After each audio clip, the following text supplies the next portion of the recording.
असे जे अनेक रस्ते मी चोखाळले, त्यातल्या त्यात विनोदाच्या रस्त्याने जास्त भाव खाल्ला. हे एकीकडे आनंदाचंही आहे आणि हे थोडं तक्रारीचंही असू शकतं. प्रसिद्ध लेखक V.V. बोकील यांच्या स्मरणार्थ आज पहिला पुरस्कार सौ मंगलाताई गोडबोले यांना महाराष्ट्र साहित्य प्रदेश पुणे यांच्यातर्फे आज प्रदान करण्यात आला. यावेळी अनेक व्यक्तींनी व मंगलाताईंनी आपले मनोगत व्यक्त केले. त्याचा आवाज आपल्यासाठी. नमस्कार. प्रसिद्ध विनोदी कथालेखक V.V. बोकील यांच्या कुटुंबियांतर्फे या वर्षीपासून दिल्या जाणाऱ्या V.V. बोकील स्मृती पुरस्कार समारंभासाठी उपस्थित सर्व मान्यवरांचं व्यासपीठावर आगमन झालं आहे. त्यांचं टाळ्यांच्या गजरात आपण स्वागत करूया. आजच्या पुरस्कारार्थी प्रसिद्ध लेखिका मंगला गोडबोले, ज्यांच्या शुभ हस्ते हा पुरस्कार दिला जाणार आहे ते प्रसिद्ध लेखक संपादक भानू काळे, कार्यक्रमाचे अध्यक्ष आणि परिषदेचे कार्याध्यक्ष प्राध्यापक मिलिंद जोशी, परिषदेच्या प्रमुख कार्यवाह सुनीताराजे पवार आणि ज्यांच्या देणगीमधून हा पुरस्कार दिला जाणार आहे ते V.V. बोकील यांचे पुत्र रमेश बोकील आणि उपस्थित सर्व श्रोत्यांचं मी मनापासून स्वागत करते. यानंतर रमेश बोकील सर यांचं स्वागत सुनीताराजे पवार यांनी करावं अशी मी त्यांना विनंती करते.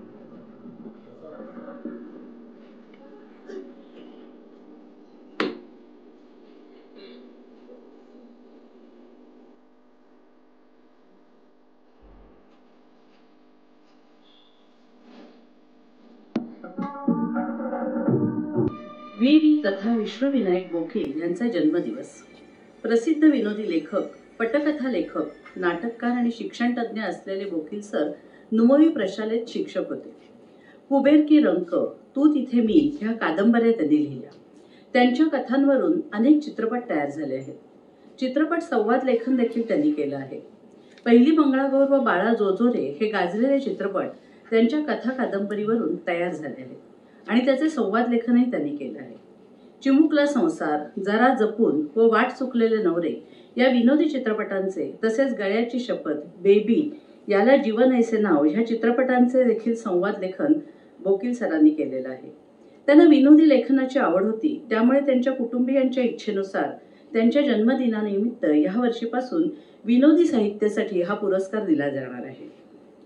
या पुरस्कारासाठी प्रसिद्ध लेखिका ज्यांचं विनोदी लेखन आपल्याला सर्वांनाच आवडतं त्यांना हा पुरस्कार दिला जाणार आहे. मंगला गोडबोले यांना त्यांचं पुन्हा एकदा अभिनंदन करते. आणि आजच्या कार्यक्रमाचे प्रमुख पाहुणे माननीय भानू काळे सर, ज्यांच्या देणगीतून हा पुरस्कार दिला जाणार आहे ते रमेश बोकील सर. आजच्या कार्यक्रमाचे अध्यक्ष प्राध्यापक मिलिंद जोशी, जे साहित्य संमेलन जे अखिल भारतीय साहित्य महामंडळाचे अध्यक्ष आहेत आणि आमच्या परिषदेचे कार्याध्यक्ष आहेत, आणि ज्यांना हा पुरस्कार दिला जाणार आहे त्या मंगलाताई गोडबोले. माझ्यासमोर रवी मुकुल आहेत आणि बोकील कुटुंब आहे, त्यांची नात आमच्याकडे सारखी येत होती.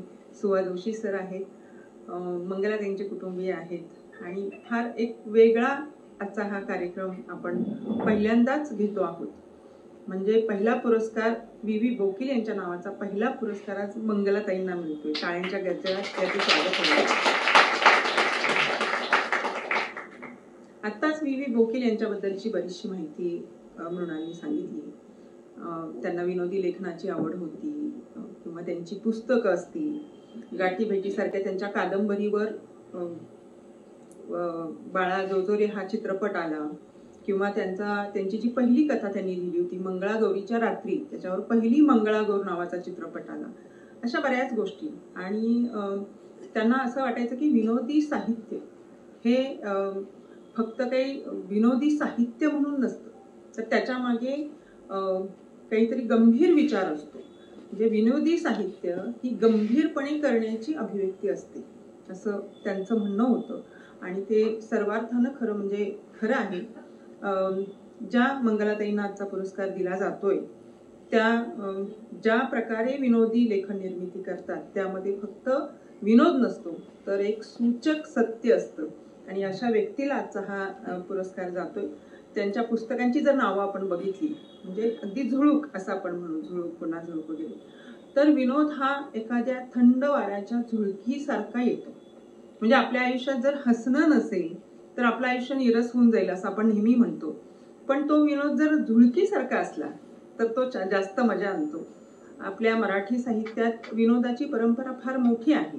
म्हणजे चि. जोशी असतील, कोल्हटकर असतील, अत्रे असतील, गडकरी असतील, पुलंच्या बद्दल तर आपण सगळेच भरभरून बोलतो, अगदी वपू काळे, मिराजदार, त्यात मंगलांताई, ही सगळी जर नावं आपण बघितली विनोदाची, तर यांनी वेगवेगळ्या प्रकारचा विनोद निर्माण केलाय. हलका फुलका, कधी प्रासंगिक असेल किंवा कुणाचा बोचणारा, थोडा अंगावर येणारा, असे विनोदाचे फार वेगवेगळे प्रकार हाताळले गेले. पण यामध्ये स्त्रियांचं नाव नव्हतं म्हटलं तरी चालेल. म्हणजे असं विनोदी लेखन करणारी एखादी स्त्री म्हणजे लेखिका असं आपण आतापर्यंत म्हणू शकत नव्हतो, पण ते नाव आपण आता मंगलाताईंच्या बाबतीत पहिल्यांदाच समोर आलं आणि त्यांना विनोदी लेखनाचे अनेक पुरस्कार पण मिळाले. कारण याचं कारण मला वाटतं मंगलाताई असं असावं की बायकांनी हसायचं पण नाही असा एक विषय होता. म्हणजे मोठ्यांदा हसणं हे सुद्धा बायकांना निषिद्ध होतं. तर मग त्यांनी विनोद निर्मिती करावी, ती कागदावर उतरवावी आणि ती लोकांच्या समोर आणावी, एवढं धाडस आणि ती मानसिकता स्त्रियांच्या मध्ये नसावी. पण मला एक आश्चर्य वाटतं की त्यांचा जो विनोद आहे तो इतका हलका फुलका असतो. म्हणजे सूचक जरी त्यामध्ये सत्य असलं किंवा एक सूक्ष्म निरीक्षण असतं, एक विचार असतो, एक गंभीरपूर्वक केलेला काहीतरी तुम्हाला एक संदेश असतो, हे जरी असलं तर इतकं त्यांनी ते सगळं सहजपणे लिहिलेलं असतं. आणि मला ते फार समांतर वाटतं काही गोष्टींशी.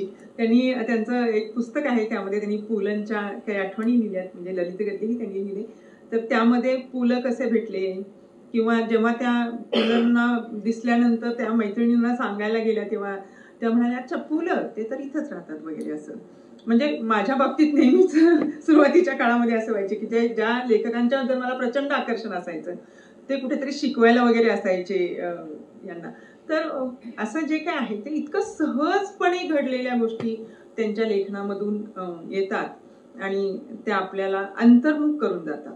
विनोदाचं सगळ्यात महत्वाचं अंग म्हणजे विनोदानं तुम्हाला फक्त हसवलं नाही पाहिजे तर अंतर्मुख केलं पाहिजे, ते त्यांच्या लेखनामध्ये आहे. आज तुमचा सन्मान करताना विनोदी लेखनाच्या समृद्ध परंपरेचा सन्मान आम्ही करतो आहोत असं मला वाटतंय. आपलं मी मनपूर्वक अभिनंदन करते. आपला सन्मान करताना सुद्धा साहित्य परिषदेला अतिशय आनंद होतोय. रमेश विष्णू बोकील आज व्यासपीठावर आहेत.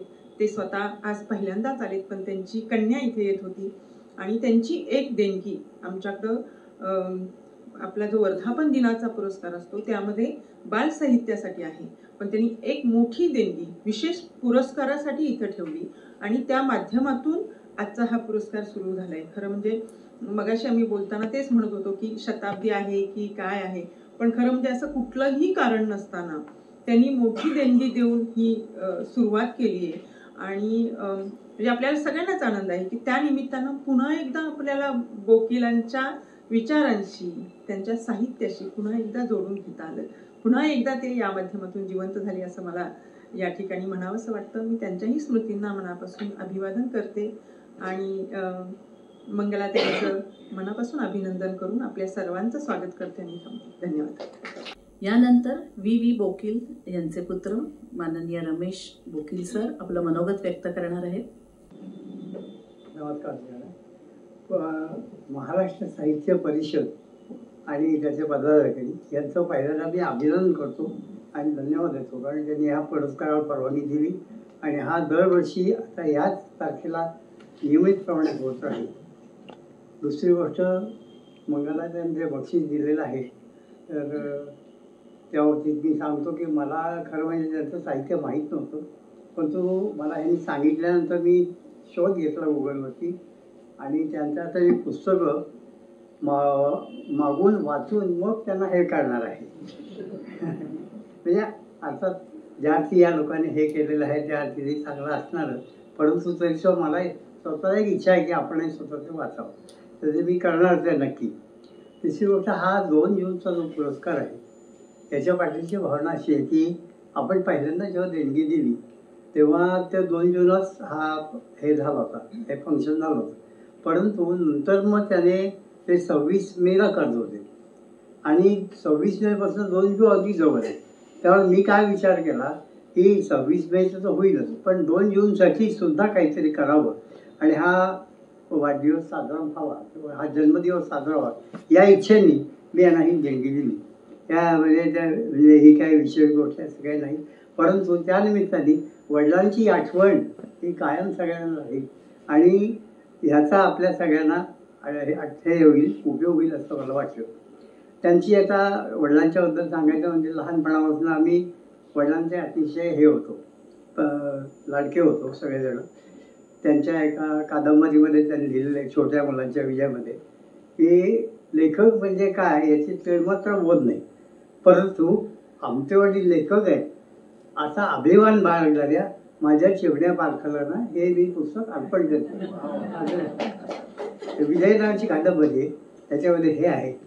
नंतर त्यांना 50 सालमध्ये म्हणजे जागरण खूप होऊन ते रात्री लेखन करत असतं. तर रात्रीच्या वेळेस लेखन झाल्यामुळे हळूहळू डायबेटीस त्यांचा वाढला प्रचंड आणि दामले म्हणून डॉक्टर होते, त्यांच्याकडे त्यांची ट्रीटमेंट चालायची.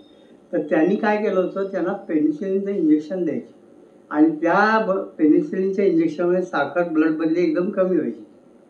म्हणून मी एक साखरेची पुडी घेऊन त्यांच्यावर जायचा आणि हा जो कार्यक्रम होता हा नेहमीच होता.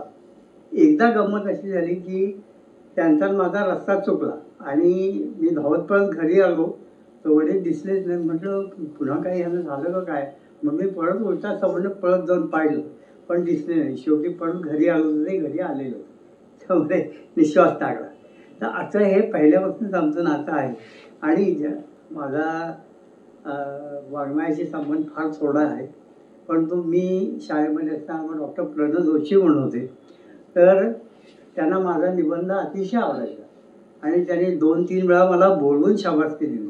पण मी ज्या प्रांतामध्ये शिकलो नाही, मी सायन्समध्ये गेलो आणि पुढे हे शास्त्रीय उपकरणं तयार करणं आणि त्याची विक्री करणं हा माझा बिझनेस गेली 55 वर्ष चालू आहे. आणि आता माझी मुलगी बघते. माझ्या 3 मुली इंजिनियर केल्या मी, त्यातल्या 2 ऑस्ट्रेलियात आहेत आणि 1 इथे आहे. त्यामुळे आम्ही आत्ता सगळ्यांनी मिळून ठरवलं की 2 जून हा महत्त्वाचा दिवस आहे, तर त्या दिवशी आपण अगत्याने ह्याचं स्मरण व्हावं म्हणून हे फंक्शन करायचं ठरवलं. याच्याशिवाय आणखीन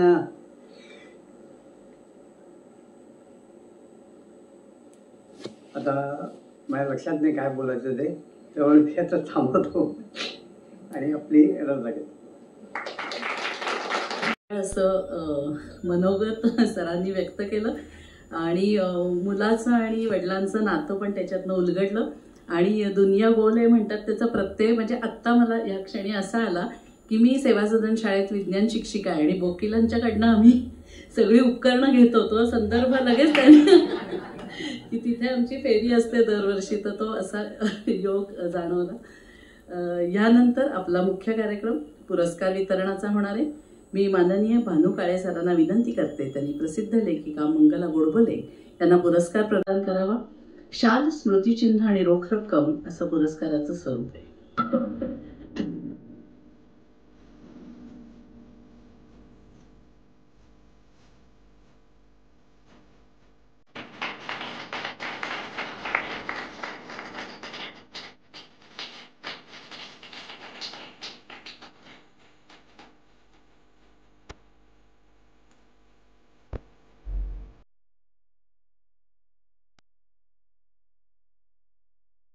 मंगलाताईंचं पुन्हा एकदा मनपूर्वक अभिनंदन करते.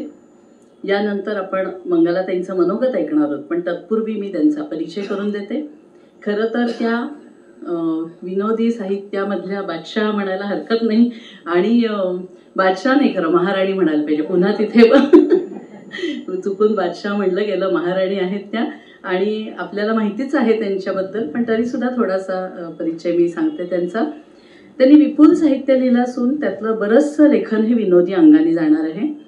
मंगलाताईंनी BA मराठी मानसशास्त्र आणि MA मराठी भाषाशास्त्र असं शिक्षण घेतलं असून MA परीक्षेत त्यांनी प्रथम क्रमांक प्राप्त केला होता. नॅशनल स्कॉलरशिप, दक्षिणा फेलोशिप यासह न. चिम. केळकर सुवर्ण पदकही त्यांना मिळालेलं आहे.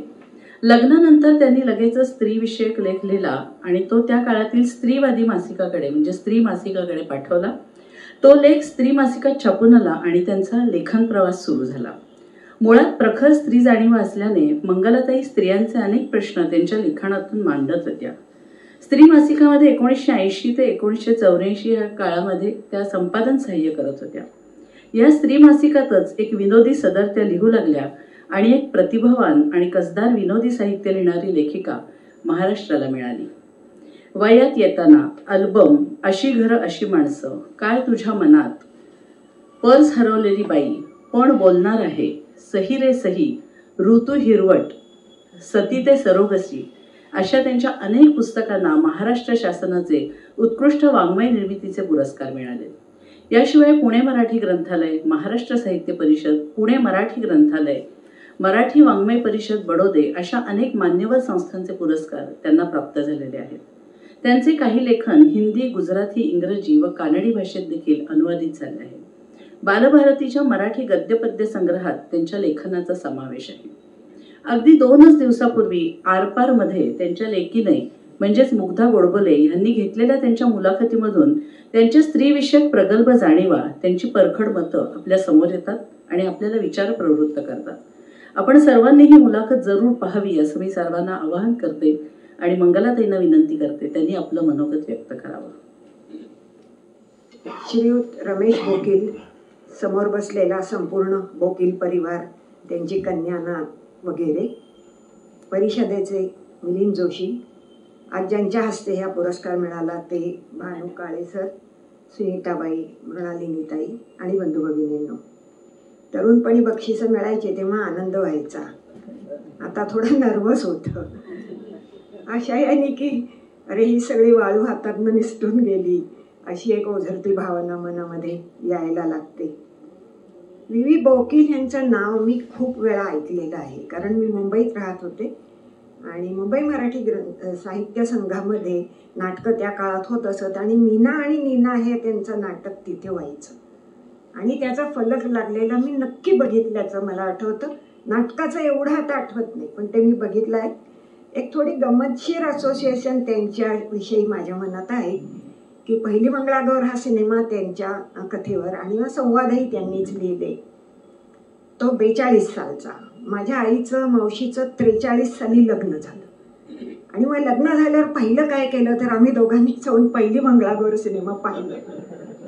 अशासारखी आठवण त्या दोघी उत्साहाने नेहमी सांगत असत आणि पुढे कसं हे मला सिनेमाला नेतच नाहीत वगैरे ते नेहमीच असतं तसं. पण अशी ती पहिली मंगळागौर माझ्या खूपच अगदी लक्षात राहिली. मीना आणि नीना, वाट चुकलेले नवरे हा त्यांचा सिनेमा, त्याची सुद्धा पोस्टर्स मी बघितलेली आहे.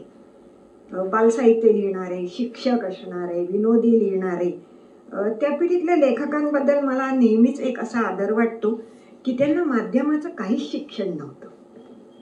त्यातून त्यांनी कसे चित्रपट लिहिले असतील.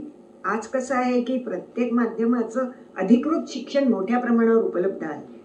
म्हणजे आपल्याला लिहिता येतंय असं वाटलं तर मग आपण ते शिक्षण घेऊन त्या माध्यमाशी जुळवून घेऊ.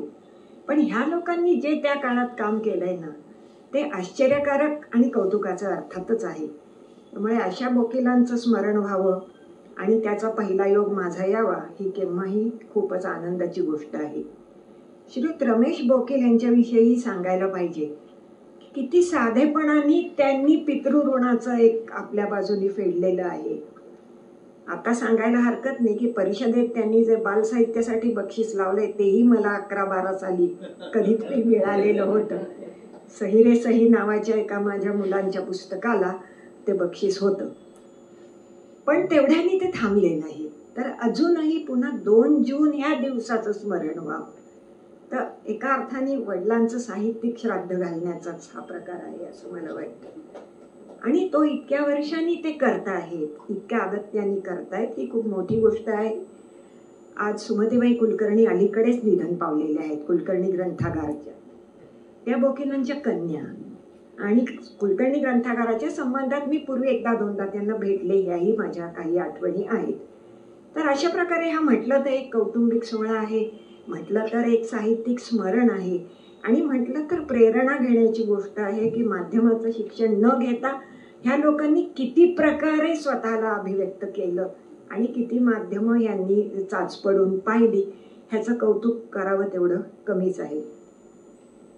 साधारण आमच्या तरुणपणी ठरलेली काही वाक्य असायची की अशी पारितोषिके हे रस्त्यावरचे दिवे असतात आणि ते थोडी तुमची वाट उजळून काढतात वगैरे असं.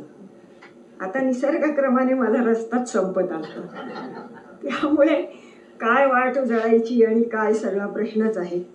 त्यात माझी वाट एक आणि सरळ नाही, 4-5 पदराची वाट आहे. म्हणजे मी अनेक प्रकार त्यावेळी वाटले तसे लिहिले. चरित्रलेखन असेल, बालसाहित्य असेल, गंभीर लेखन असेल, कथा असतील, आकाशवाणीसारख्या माध्यमामध्येही मी खूप लिहिलं. आणि शब्द माध्यमाच्या सगळ्या शक्यता असं म्हटलं तरी चालेल. दृश्य माध्यम माझ्या तरुणपणी नव्हतंच, त्यामुळे मी ते केलं नाही आणि पुढे ते मला पदकच राहिलं. पण बाकी सगळ्या शक्यता मी खूपच आजमावून पाहिल्या. तर असे जे अनेक रस्ते मी चोखाळले त्यातल्या त्यात विनोदाच्या रस्त्याने जास्त भाव खाल्ला. हे एकीकडे आनंदाचंही आहे आणि थोडं तक्रारीचंही असू शकतं की इतरही रस्ते मी गांभीर्याने चोखाळले होते, पण ते तितक्या गांभीर्याने घेतले गेले न गेले. काळाचा महिमा असतो, व्यक्तीचा असतो, आपणही जबाबदार असतो वगैरे. पण विनोदाने विशेषत्वाने भाव खाल्ला. आणि मग विनोदी लेखिका म्हणजे खरा असं काही गटच नाही. विनोदी लेखिका असं काही असत नाही. माणूस बरा लेखक वाईट लेखक असा असतो आणि तो बरा लेखक असला तर त्याला विनोदी लिहिता येत असेल तर तो बरा विनोदी लेखक असं होईल. विनोदी लेखिका असं काही खरं असायचं कारण नाही. पण विनोद हा स्वभावतः प्रसरणशील असतो. म्हणजे गंभीर लेखन हे आक्रसत जातं आणि शेवटी फार गंभीर लेखन आपण एकटे आणि ते ह्याच्या पलीकडे जाऊ नये असं वाटतं. विनोदी लेखनाचं बरोबर उलट असतं की ह्याला सांगू त्याला सांगू. अनेक विनोद असे असतात की लोक त्याच्यात भर घालत जातात. म्हणजे आपण एक छोटं काहीतरी लिहून ठेवलेलं असतं आणि लोकांनी ते पुष्कळ वाढवलेलं किंवा स्वतःच्या नावावर खपवलेलं वगैरे असं बरंच असतं. पण ते त्यांचं विनोदाचं आकर्षण आहे. त्यांना राहत नाहीये की ते सांगितल्याशिवाय. म्हणजे अगदी जुन्या काळातला माझा एक विनोद होता आणि तो खूप सगळ्यांना खरं माहीत आहे. पण त्याच्यात मी असा सहज मी मुंबईची असल्यामुळे मुंबईची मैत्रीण आली आणि ती म्हणाली की अगं लक्ष्मी रोड कुठे ग वगैरे. आणि मग मी असं उत्तर दिलं की अगं ज्या रस्त्यावर नुसतं फिरलं तरी खिशातली लक्ष्मी रोड होते त्याला आमच्या पुण्यात लक्ष्मी रोड म्हणतात. असं मी 86 वगैरे साली लिहिले, इतकं जुनं आहे. मी पुष्कळदा लक्ष्मी रोडवर जात असे त्या काळात काही कामाने. तुम्हाला अतिशयोक्ती वाटेल पण खरंच असं घडलंय की कुंटे चौकाच्या कॉर्नरला एक छोटं दुकान होतं आणि तिथे एक मराठी माणूसच असे आणि तो बनियन वगैरे असं काहीतरी रुमाल वगैरे असं विकत असे. आणि माझा मुलगा लहान होता आणि तो खूप वेळा इतके कपडे हे करायचा की त्याला अनेक घ्यावे लागायचे. म्हणजे असं 2-4 घेऊन भागत नसे. तर एकदा मी त्या दुकानात गेले होते आणि त्या दुकानदाराला कोणीतरी बहुधा सांगितलं या त्या बाईत. तेव्हा तो मला काय म्हणाला, अहो ते तुम्हीच लिहिलं ना म्हणे. हो म्हटलं हो मीच लिहिलं. म्हणाला की काय मॅडम अर्ध्यात सोडला की हो तुम्ही जोक म्हणे. तर म्हटलं काय सोडलं मी. म्हणे असं लिहायचं होतं की ज्या रस्त्यावर नुसतं फिरलं तरी खिशातली लक्ष्मी रोड होते पण गल्ल्यावरचा माणूस लठ्ठच होत जातो तो लक्ष्मी रोड. असं त्या माणसाने म्हणजे जो अतिशय साधा दिसणारा काही त्याचं वाचन नसेल काही माहित नाही पण त्याला ते इतकं आतून वाटलं. म्हणजे विनोद कसा प्रसरणशील असतो की त्याला माझं काहीतरी ह्याला जोडल्याशिवाय राहत नाहीये. आणि मग हे त्यांनी चांगलंही जोडलं. तर असे पुष्कळ अनुभव मला आयुष्यात येत गेले. विनोदाने माणसं गोळाही झाली, काही वेळा माणसं दुखावलीही गेली असं होतं. म्हणजे माझी काही शीर्षकं जरा जास्त शार्प आणि लोकांना आवडली नाही. मी जिथे राहते तिथे आमच्या समोरच्या घरात एका कुटुंबात कुत्रा पाळलेला होता आणि त्या कुत्र्याला शिकवणारा तो माणूस यायचा आणि ते इतकं विनोदी सगळं चालायचं ना की तो कुत्रा काही शिकायचा नाही. शेवटी त्यांनी सीट म्हटलं की ती मालकीनच बसायची. आणि स्टँड म्हटलं की मालकीणच उभी राहायची. तर ह्या काही वेळा घडलेलं आहे माझ्या हातून. तेव्हापासून आतापर्यंत पुष्कळ प्रकारे सामाजिक निरीक्षणं माझ्या लेखनामध्ये विनोदामध्ये आली. माझे पुष्कळ शब्द महिला वर्गाने उचललेले आहेत. म्हणजे बायकांना सुपर वुमनायटिस होतो असं मी लिहिलं आहे. हा शब्द मी पहिल्यांदा लिहिला खरंच. आणि आज पुष्कळ बायका हा वापरतात आणि तो काय काय बायका मला त्यांना सुचला असं पण सांगतात. तसा तो नसतो खरं म्हणजे. तर सुपर वुमनायटिस हा सारखा शब्द. नंतर कुठेतरी एकदा मी लिहिलं होतं की एरवी नवरा आईचं नाव काढत नाही, पण 4 दिवस आई राहायला आली की तो अचानक आईचा श्याम होतो, असं मी लिहिलं. किती बायका आमचा आईचा श्याम घरी आहे ना वगैरे असं मला सांगेल. तर मला मजा वाटते की कुठून हे सुरू झालं आणि कसं गेलं. मला सगळ्याची मजाच वाटते. इथपासून आत्तापर्यंत म्हणजे आता साहजिकच कॉम्प्युटर, TV, मोबाईल ह्यातलं आम्हाला फारसं येत नाही आणि आमच्या नातवंडांना तर खूपच जास्त येतं. क्षणाक्षणाला ती शिकवत असतात. तर माझी 5-6 वर्षाची नात एकदा मला अतिशय सिरियसली म्हणाली होती. 2-4दा तिने मला मोबाईलचं काहीतरी शिकवायचा प्रयत्न केला. अगं आजी असं कर तसं कर, पण मला काय ते तेवढं जमत नव्हतं. शेवटी त्रासून ती म्हणाली, मला वाटतं तुला ना अजून थोडं मोठं व्हायला पाहिजे. म्हणजे तुला हे येणार आहे, एवढ्यात काही तुला येणार नाही. आता मी काही तुला शिकवत नाही, तुला लागलं तर तू माझ्याकडे घेऊन ये. मुद्दा असा की जीवनाच्या सर्व टप्प्यांवर विनोद भेटतो. आपली नजर असावी लागते, आपले कान असावे लागतात आणि आलेली सिच्युएशन खेळकरपणे घेता यावी. म्हणजे नातीने असं म्हटल्यावरती तिचा कान पिळण्यापासून तिचा पापा घेण्यापर्यंत सर्व प्रतिक्रिया देता येतील. पण आपण जर ते कौतुकाने घेतलं तर त्यातली खूप मजा दिसते असं मला वाटतं. मी बाई असून विनोदी लिहिते वगैरे असं पुष्कळदा झालेलं आहे. मला खूपदा मी लंगडी असून पर्वती चढते असं म्हटल्यासारखं ते विधान वाटतं. हे का बोललं जातं मला समजत नाही, पण हे आजही बोललं जातं आहे. आणि हे दुर्दैवी आहे हे खरं म्हटलं तर. कारण असं कुठेच आज मेंदूचा प्रचंड अभ्यास मराठीत झालेला आहे. पुस्तकाच्या पुस्तकं येत आहेत. असं कुठेही कोणी लिहिलेलं नाही आहे की विनोद बुद्धी हा जन्मणाऱ्याच्या लिंगाशी कुठल्याही अर्थाने संबंधित आहे. असं कुठेही लिहिलेलं नाही. असं कुठलाही अभ्यास सांगत नाही. उलट अभ्यास असं सांगतात की विनोदाला लागणारी चपळता आणि भाषिक सौष्ठव हे बायकांकडे जास्त आहे असं सांगतात. हे मी बाई आहे म्हणून बोलते असं काही नाही. व्यवहारात असं दिसतं ना की बायका काही वेळा अतिशय मार्मिक शब्द स्वतःचे स्वतः वापरतात. अमकी तमकी खूप बारीक झाली आहे तर ती अगदी पडवळली आहे असे शब्द बायका वापरतात. हे कुठल्या पुस्तकात नसतात. त्यामुळे बायकांचं भाषिक कौशल्य खरं म्हटलं तर चांगलं असतं आणि विनोदाला भाषिक कौशल्याची साहजिकच गरज आहे.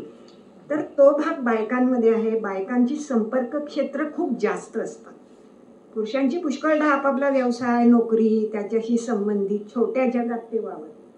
बायका रस्त्यावरच्या कचरेवाल्यापासून कोणाशी बोलतात, संवाद करतात, तेवढी भाषा ते शिकतात. त्यामुळे खरं म्हणायला गेलं तर बायकांना विनोदाचा कच्चा माल जास्त आहे आणि पकडण्याचं भाषिक कौशल्यही आहे. कदाचित काही सांस्कृतिक दडपणं असतील की ज्याच्यामुळे त्यांना ती बोलवत नसेल किंवा सतत एक थोडा धाक असेल की आपण ह्याची अभिव्यक्ती केली तर त्याचा काही गैरअर्थ तर होणार नाही. अगदी सुरुवातीला एक महत्त्वाचं जे मराठी विनोदी मासिक आहे, वार्षिक आहे आता, त्याच्यात मी लिहित नसे आणि मला सारखं असं वाटायचं की मी लिहीन मग ते कुठलं तरी चित्र काढतील आणि ते मला नाही आवडणार. कारण विनोदी कथेचं चित्र म्हणजे बाईचा पदर वेडा वाकडा आहे, शरीर खूप वेडं वाकडं आहे. तर नाही, माझ्या लेखनात असं काहीच नाही. अत्यंत साफसुथरी माणसं आहेत सगळी. ते संपादक मला मग भेटायला आले. मला म्हटले का नाही तुम्ही लिहित? तर म्हटलं की हो कुठे हात दाखवून अवलक्षण करा, चाललंय ते बरं चाललंय दुकान आपलं, अजून काही नको. तर म्हणे नाही नाही असं होणार नाही वगैरे. आणि त्यांनी पहिली 1-2 वर्ष पाळलं. 3ऱ्या वर्षी त्यांनी त्यांच्या सराईत चित्रकाराला ते दिलं. हे कसं सराईत गुन्हेगार म्हटल्यासारखं वाटतंय, पण त्याला ते दिलं आणि त्यांनी ते नेहमीसारखंच एक चित्र काढलं. मी त्यांना म्हटलं की ह्या चित्राचा आणि ह्या लेखनाचा काय संबंध आहे मला सांगा बरं एकदा. तर माझं म्हणणं काय आहे की बायका विनोदात का नसतात याला हेही खूप कारण आहे. तो प्रेझेंट कसा होईल आणि तो मांडला कसा जाईल आणि घेतला कसा जाईल. हे सगळेच प्रश्न असतात. माझं झुळूक हे पुस्तक, त्याचे तिन्ही भाग पुष्कळ लोकप्रिय आहेत, पण त्याच्यावरती कधी मालिका झाली नाही. 2-3दा काही लोकांनी विचारलं, पण मला धीर झाला नाही. कारण जे काही सौजन्य, काय जे मी पाळलं असेल आयुष्यभर, ते कदाचित त्यांच्या हातनं कुठल्या तरी दृश्यात जाईल आणि मग काय मिळणार आहे मला. त्यापेक्षा तर पुस्तकात बंदिस्त आहे तो बरा आहे, असं मला थोडं वाटायला लागलं. एकच मुद्दा शेवटी सांगते की ह्यातली गंमत लोकांना दिसते, ह्याच्या मागचा अभ्यास दिसत नाही. पुष्कळ वेळा ह्याच्या मागे अभ्यास असतो. तो मानवी निरीक्षण एवढाच नाही, अनेकदा व्यावसायिक अभ्यास सुद्धा असतो. म्हणजे अगदी आत्ता बजेटच्या वेळी पुण्यातल्या एका मोठ्या वृत्तपत्रांनी मला म्हटलं की पुन्हा पेपरवाल्यांना कुठलाही लेख कालच हवा असतो, पण नको उद्या संध्याकाळपर्यंत द्या, तर घरगुती अंदाजपत्रकावर एक लेख लिहून द्या. माझ्यापाशी 24 तास. त्यांना बहुतेक खड्डा पडला असेल जागा भरवायला, तर मी खड्डा भरवायला समर्थ आहे असं त्यांना वाटलं असेल. तुम्हाला खोटं वाटेल, मी रात्री 11 वाजेपर्यंत यूट्यूबवरची बजेटची भाषणं ऐकत होते.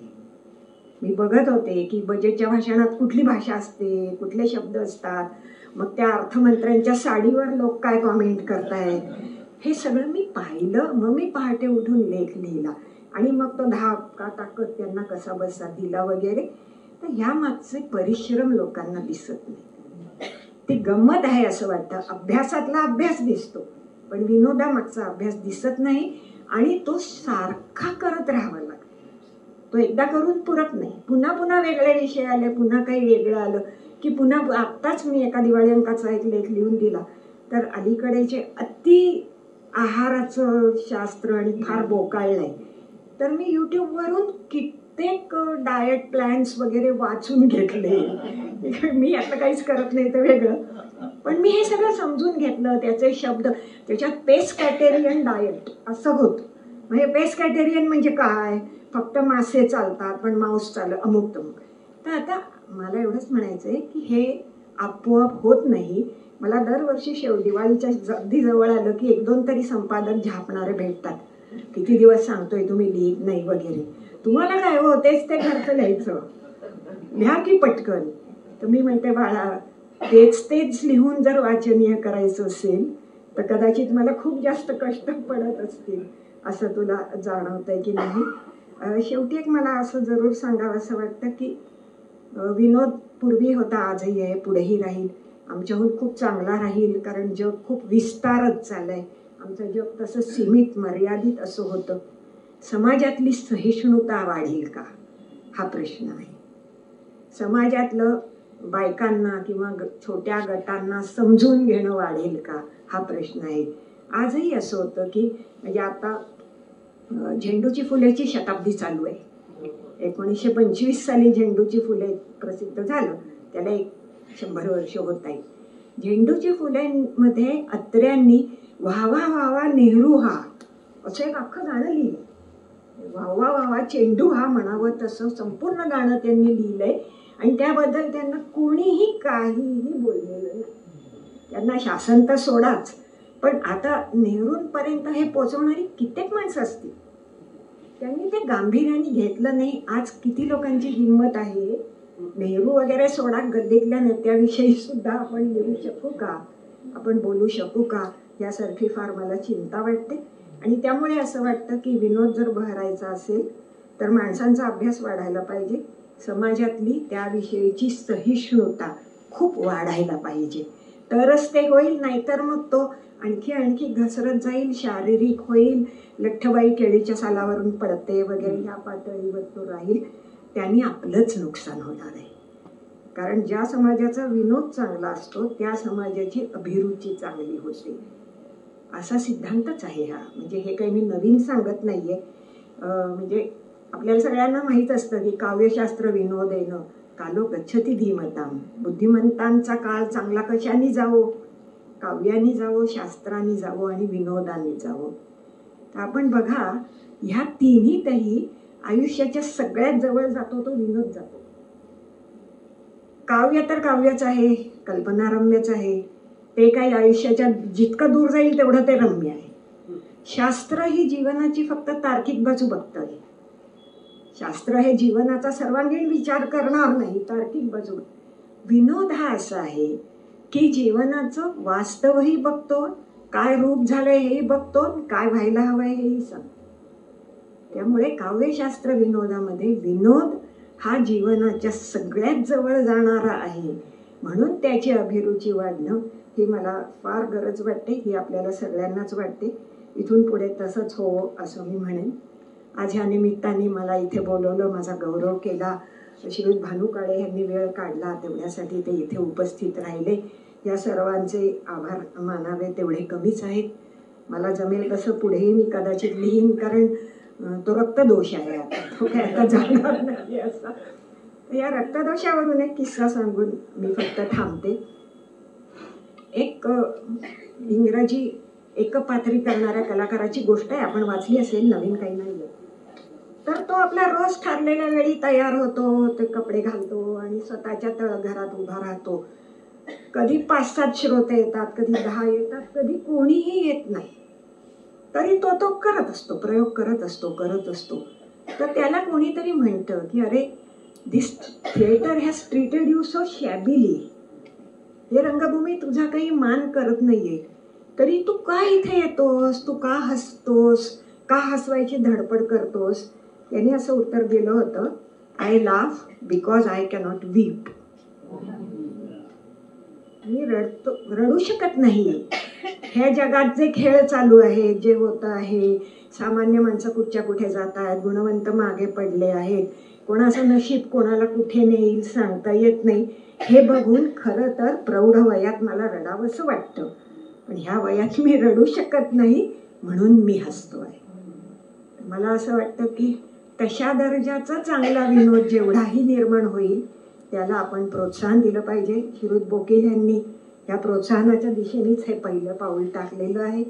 मी त्यांचे पुनश्च एकदा आभार मानते.